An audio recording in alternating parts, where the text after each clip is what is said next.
Hello mga guys, what's up? Welcome back again to GI Vlog Sea Life.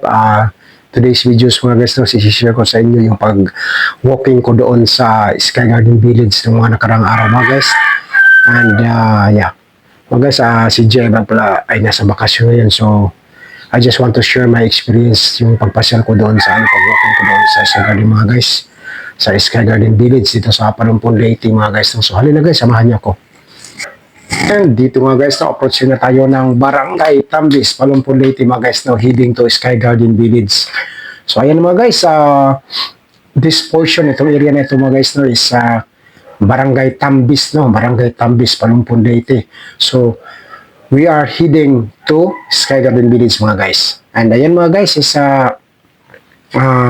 umalis ako sa bahay ng 5 o'clock at ito na guys, mga around 5:30 itong oras na to, nandito ko sa Barangay Tambis mga guys, no? So ito yung basketball court dito sa right side and left side. Ito yung basketball court ng Barangay Tambis mga guys, at yung makita nyo mga guys, yan yung chapel nila, no? Simbahan nila. So yan mga guys, heading to Sky Garden, no?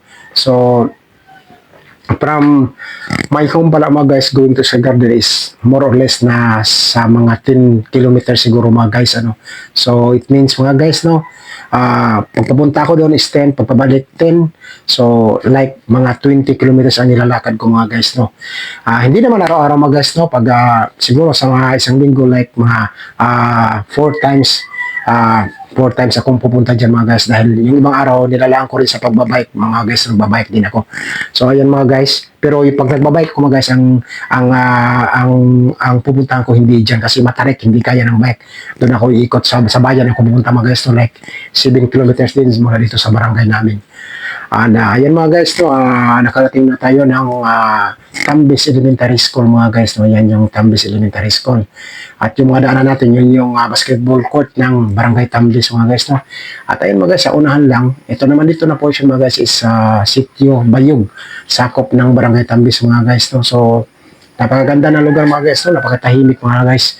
Ang gustong-gusto ko lang dito, kaya dito ko gusto maglakad mga guys every morning kasi wala ganong sasakyan. So hindi siya ganong mausok, walang pollution mga guys, no? Talagang fresh air dito mga guys pag dito ka nag-hike o dito ka nag-jogging. So ayan mga guys, dati mga guys, na-miss ako sa lugar na to dahil wala pa to ganong bahay mga guys. Pero ngayon may mga tinayuan na ng maraming bahay mga guys, no? So maganda na yung community dito mga guys sa sitio na ito, Sitio Bayog mga guys, no? And sa unahan pala yan dyan mga guys, sako pa rin ng dyan mga guys, ng ng Barangay Tambis mga guys, no? Ito sako pa rin to ng Barangay Tambis mga guys. And as what I know mga guys, no, ang source of income ng mga tao dito halos karamihan is magsasaka, yung nagpa-farming sila mga guys. May mga niyugan, may mga plantation ng palay. So ayan mga guys, maya-maya lang din mga guys, no, dadaan tayo dyan sa may rice field, no, yung mga palayan mga guys, no, at sa yan ay sa ibabaw niyan mga guys, yan na yung Sky Garden Village. So from that area mga guys, sa may palayan, I think more than 1 kilometer o 2 kilometer papunta doon. Akyatin na yan mga guys, no. So yan na yung pinakamagandang challenge mga guys, no, papawis na yan dyan mga guys. Dito mga guys, no, ayan na yun mga guys, yan sinasabi ko sa inyo na rice plantation na area mga guys. Ito yung paanan ng mga guys, paanan ng Sky Garden Village. So sa unahan lang dyan mga guys, sa umpisa ng akyatin, no. At kung napapansin nyo mga guys, no, may papakita ako dyan mga guys, may bahay dyan sa bundok, napakaganda, no. Ang may-ari niya mga guys is foreigner daw, no. Tinanong ko, ang may-ari dyan, foreigner daw, ang may-ari ng bahay na yan mga guys. Yan yung mga guys, na papunta ng ng Sky Garden Village na paakyatin na mga guys, sa unahan dyan, liliko ka. And ito pala mga guys, so ito yung bahay na papakita ko sa inyo na ang may-ari na nasa bundok siya mga guys, no. Ayan, napakalaking bahay yan mga guys, no. Yan yung bahay na yan mga guys, napakalaki yan. Ang may-ari is foreigner mga guys, so napakaganda ng view mga guys, no. At rice, ito na guys, ito na yung sinasabi ko sa inyo na unang challenge sa mga guys, napaka-akyatin talaga yan mga guys, no. Napakatarik na akyatin mga guys, no. At pero kayang-kaya natin mga guys, at napakasarap ng pakiramdam mga guys pag nakarating ka na doon sa Sky Garden Village. Sinabi ko nga ba guys, is like almost more than 1 or 2 kilometers from dito paakyat papunta doon mga guys, no. At yan na yung unang portion mga guys na akyatin. At dito naman yung pangalawang portion mga guys, no? At kung napapansin nyo mga guys, may aso dyan. Yung tinawag ko yung mga kaibigan kong aso dyan mga guys, kasi kilala na nila ako, lagi ako pumunta dito. At ang nakatira yung mga aso mga guys dyan sa may parang rest house dyan mga guys, may bahay dyan sa gilid ng bundok, no?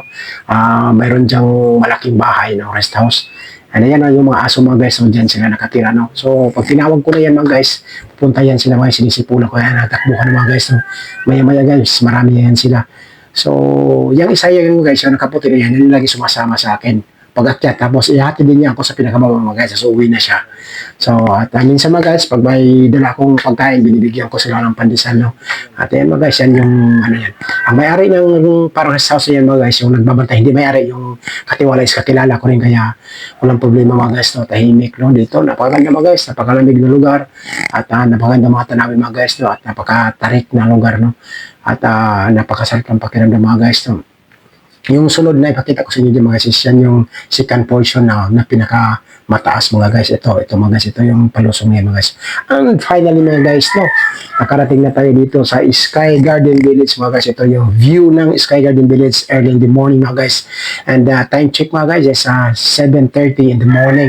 Nakarating tayo dito mga guys, no. At ayan mga guys, 5 o'clock tayo umalis doon sa bahay ko, and ako umalis sa bahay ko, then 7:30 ako nangarating dito. Ito yung view ng Sky Garden Village mga guys, no? This is view of Sky Garden Village. Ito pala mga guys, itong ano na to is mga vegetables yung tinatanim nila mga guys, no? Ayan mga guys, garden, no? And may statue din dyan sa tapat mga guys, napaganda po ng view. Early in the morning, 7 o'clock, and ito mga guys, no, kung napapansin nyo, pinoproling nila yung mga tanong, gawa ng, tinanong ko yung caretaker dito, yung katiwala, ginawa daw nila yan para mamunga uli. At napaganda mga guys, at ito yung receiving area nila, no, pag pumasok ka dyan. At itong sa kabila is function hall yata, hindi ko alam, hindi ako pumasok dyan mga guys. May mga halaman sila, but most of mga tinatanim nila is vegetables mga guys. So, at ayan yung nursery yata nila guys, yung parang may ano dyan, may bubong, no? And ayan mga guys, yung matanong nila, trinuling nila. Napakaganda guys, kasi may plastic mulch, no? And dito sa kabila mga guys, is napapansin ko, may squash o pumpkin na tinanim dyan, no?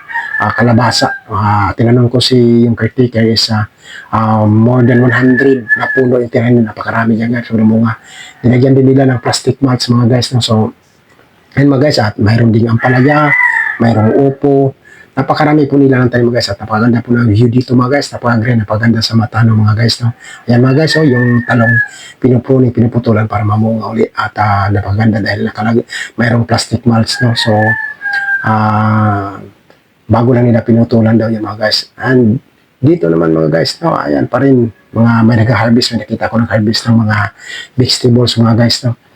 And dito nga mga guys, nag-exercise din ako dito, napaganda ng tanawin, napakalamig. And dito mga guys, ito yung sign na nandito ka na, mayroong parang statue ng mga manok, no? Dito, ito yung nandito ka na talaga sa Sky Garden Village mga guys. And napakasarap po ng pakiramdam pag nakarating dito mga guys, napaganda ng mga tanawin, napaka-green, no? And napaganda sa mata. Dito mga guys, no, pumasok ako sa Sky Garden Village talaga guys. Ito yung community dito na mga guys, na may mga bahay-bahay. And napakaganda po ng area nila mga guys, no? At may chapel din yung mga guys, pakita ko sa inyo, may simbahan din sila, no? So ayan mga guys, ang saunahan dyan yung chapel mga guys, no? So once again mga guys, thank you so much for watching GI Vlog Sea Life, and hopefully okay lang kayo dyan mga guys, and sana mag-subscribe kayo sa aking channel mga guys. So thank you so much, and ayan mga guys, God bless you all. Shout out po sa mga kabaro ko dyan mga guys, no, na sumasakay sila ngayon sa barko. Shout out sa inyo lahat, hindi ko na kayo sasahin. Maraming salamat po sa inyong lahat mga guys, sa inyong suporta, and hopefully next month